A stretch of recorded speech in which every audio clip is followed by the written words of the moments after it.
could have done better in many situations to finish more actions, especially. But we haven't done that. So when you do that and you score a goal, that should be enough to win the game. And we haven't managed to see it through. Norgard stayed on when perhaps other referees might have decided he shouldn't. Yeah, it's clear. A great performance in many ways. It's very difficult to play against Arsenal, very difficult to play against Arsenal, especially here at Emirates.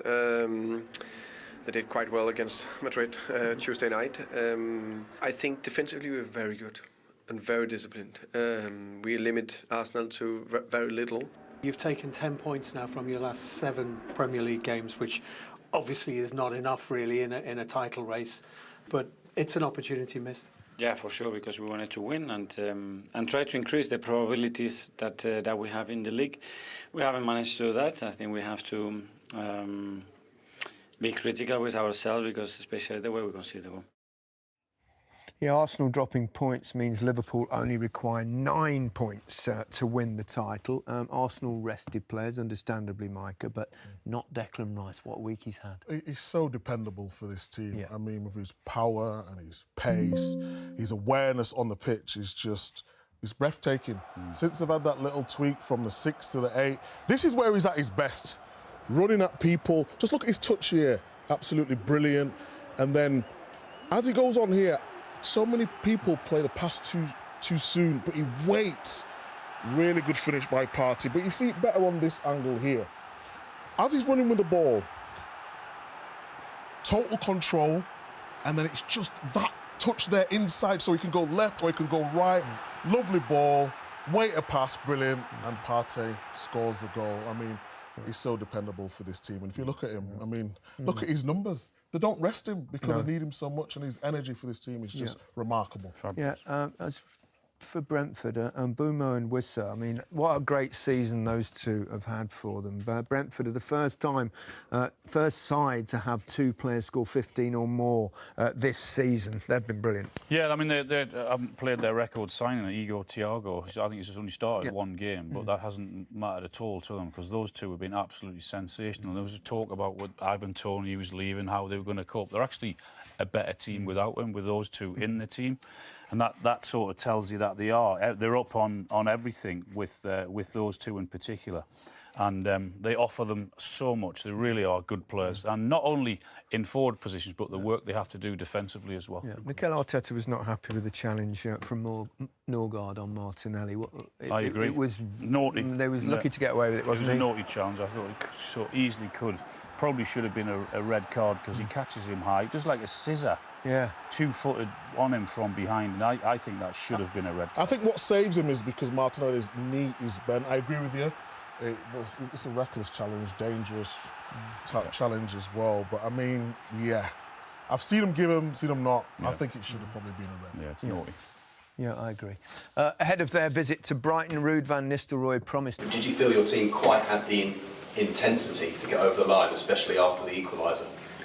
Well, after the equaliser, especially because we play with 10 men, a lot. But even with 10 men, I think we tried, and we had 2 quite clear situations to finish the action better. I think we have to be critical with ourselves, especially the way we concede the goal. Against Brentford, you know what it happens. You have a free kick, the goal is going to put it there, from there try to get a throw-in, from there try to get a corner, and then once you clear the ball, it's a second ball game. And in that second ball game, we didn't defend the space close to the taker well enough, and then it's a lottery, because they do that really well, and it's our fault. Yes, had you pre-planned when you were going to make your substitutions today because of load management, or were you reacting to the flow of the game? No, we had an idea, because we know certain players that we picked in the starting lineup that they could not be able to finish the game. So we had a very 2 eyes open with that one. We didn't expect the issue with Thomas, that we have to take him out, and then for sure we didn't expect what happened with Jorginho, that we ended up playing with 10 men. Yes, and Daily Mail. Hi, Mikel. Declan seems to be playing in quite an advanced position today. He scored 2 goals in the league this season. Have them 2 free kicks against Real Madrid maybe whet's the appetite for more from an attacking perspective? Yes, for sure. Every time you score a goal, after you have the feeling the next one you can score again. I think he had an unbelievable action as well in the goal we scored today, carrying the ball in open space till the right moment to release Thomas, and even one against situation with the keeper. and I think had a really strong performance again. You said about playing with 10 men. What did you mean by that, playing with 10 men across the game? That we had to play with 10 men when Jorginho went out. James from CBS. James CBS, and then we'll go to. Sorry. Yeah. Just picking up on Declan there and his performance, the running power he showed, was he still carrying that foot injury? Because the sheer strength that he showed across that game. No, he was fine. Yesterday he trained with normality. He wasn't feeling any pain. That's why we put him from the start. Dave? Mikhail, just two things. Did you feel that what lies immediately ahead in Madrid was in the atmosphere today? Inside, I'm not saying your own players' minds, but I don't know. The atmosphere was different to Tuesday, that's for sure. I don't know if he was playing the back of the crowd. For us, as professionals, we know the importance of that. Today, what we wanted to do was increase the probability of us really challenging for what we are looking for in the Premier League. And with that result, obviously, it's more unlikely to happen. and just in terms of your own players, was it in their minds? Can I ask? No. I think the players know that when you come to the Premier League and the position that we play today, how it was going to be and what it requires, and it requires your best every time to win. And just quickly, the tackle on Martinelli in the first half, obviously we saw your reaction to that. Yeah. I mean, can you just talk a little bit about that, please? I think my reaction tells everything. Because it's the season Champions League now, is it? As simple as that. I know mathematically you can win the Premier League, but it feels unlikely. Yeah, we still 6 games to play in the Premier League, which are going to be really important. But for sure now, it's all about Wednesday. Can you just check what was Partey's injury? Sorry? What was Thomas Partey's injury? Yeah, he felt something, so we didn't want to take any risks. What was it? Something. Simon? Is the initial sort of diagnosis of Thomas, do you think he'll be okay for Wednesday? We don't know. I haven't spoken to the doctors yet, so they will check in now and see how he is. Just ask with Ben, obviously, the issue of training, are you hoping he'll be okay for Wednesday? Again, we don't know. So he could not be in condition to be in the squad today and be selected. So we have a few days, but we have to wait and see. Jorginho's ribs or something? It looks like it, so I don't exactly know, but he had problems breathing, so he said he could not carry on. Okay, last couple. Art, Athletic. Hi, Mikhail. Sorry for another on Declan, but I was just going to ask, with that running power that James mentioned, obviously yesterday you said he has so many different tools to kind of bring Arsenal up to the box. Is that one where, I guess, because you're not getting as many open situations as you did for that goal, you're not seeing as often, is that the reason why, or is there another reason why you might want to see it a bit more? Yeah, depending on the opposition behavior. I think the first time we have a few options when we break their press, when they just more man-orientated and they want to take more risks to open those spaces, and certainly after a set piece is a clear situation because it's a lot of space to run. And with that, would there be, I guess, maybe like players who you might reference maybe as examples with him, or is it just focusing about him as an individual? No, well, we can always learn about best midfielders, the timing of their arrivals and how they have scored the goals, but I think he can focus on himself. And finally, Phil, PA. Mikhail, you've obviously been so close to winning the league the last couple of years. The gap by the end of tomorrow could be 13 points for 6th to play. I mean, how frustrating is that for you? And do you think it's going to be difficult to bring the players up for Wednesday, or is that not worrying? Yeah, it is difficult because obviously there are a lot of reasons why we are with that distance and the amount of things that we have to deal with, and still we are where we are. But yeah, we want to be higher, that's for sure. Okay, guys, thanks very much. From that. Yeah, I mean, I didn't see that again, but in my opinion, in the moment, if my foot was on the floor, he could break my leg. He said he didn't mean it, but I believe him. But it's still, he could have broke my leg, and for me it was red. I need to see it again to be sure, but yeah, for me it was nasty. Is it especially? Could have broken my leg, says Gabriel Martinelli. I suppose there's a bit more sensitivity around it because of what is coming their way in a few days' time. Yeah, and listen, it could have done. Any tackle, it can progress to levels, but the way that the body weight goes in, and it's scissored, and the other one, the left leg comes round and traps it. It could easily have a broken leg or damaged knee ligaments. So, it's not a good-looking tackle. No. Jem, I think it's also a tackle that I think long term we have to look at. And the reason why I said it's not a red card, because it doesn't ever get given as a red card, that type of challenge. But I do think it is a really dangerous one. Because what you do is, in that motion, when you scissor tackle people, you are going to risk ankles, knees getting caught and buckling under you. Now, it happened to me. I had to have a surgery after it.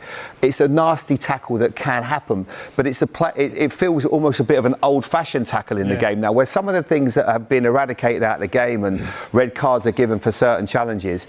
That one there, for whatever reason, hasn't been one that's sort of gone to a red card to that extreme yet. But I feel that if that were to happen, then we go, okay, well, we want consistency over across the board. Then that might end up being a red, because it's a tackle that I personally don't like. Now, I've watched Norgard a lot, and he said it was a nasty tackle. I don't necessarily think it's nasty. I think it's pure desperation from him. I've been in that position before. He's not a nasty bin across the board with that type of tackle, but he is lucky, because it certainly can cost you a large part of 6 months or whatever, 3 months with an injury, and especially with such a big game coming up on Wednesday night. But like you said, there's frustration also because they've dropped points again from winning position, and not for the first time in this recent run, which has seen their title challenge completely falter. Those last 7, 2 victories in there, but that's not what you expect from a team that's really chasing for the title. Do you think that some of this comes down to a lack of depth in crucial moments? Yes, yeah, and seeing games out exactly like today. They keep banging on about a striker. I think it is needed. Or if you haven't got that main focal point, that main striker, then you need others to chip in and start being in double figures at least. I think Havertz got 9 goals, the rest are on 6. Trossard is one of them. Saka's one of them. I think he's missed near enough half the season, and he's still second, top goal scorer. So they need to be more clinical, see games out. I think this season they've definitely been more robust and gritty rather than last season, where they've just been attack and goals. Yeah, but saying that, they've been scoring goals in the Champions League, which hasn't been a problem. So it's just taking it consistently to the league form. But was this the right approach today, Jamie? Yeah, to make the changes they made, to leave players on the bench?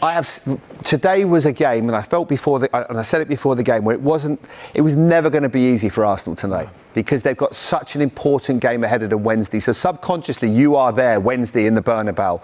And it was just, could you do what they nearly did and find a way, find a goal from a set piece or something, just to get the 3 points in the bag? Because it was never going to be fluid, especially when you made so many changes.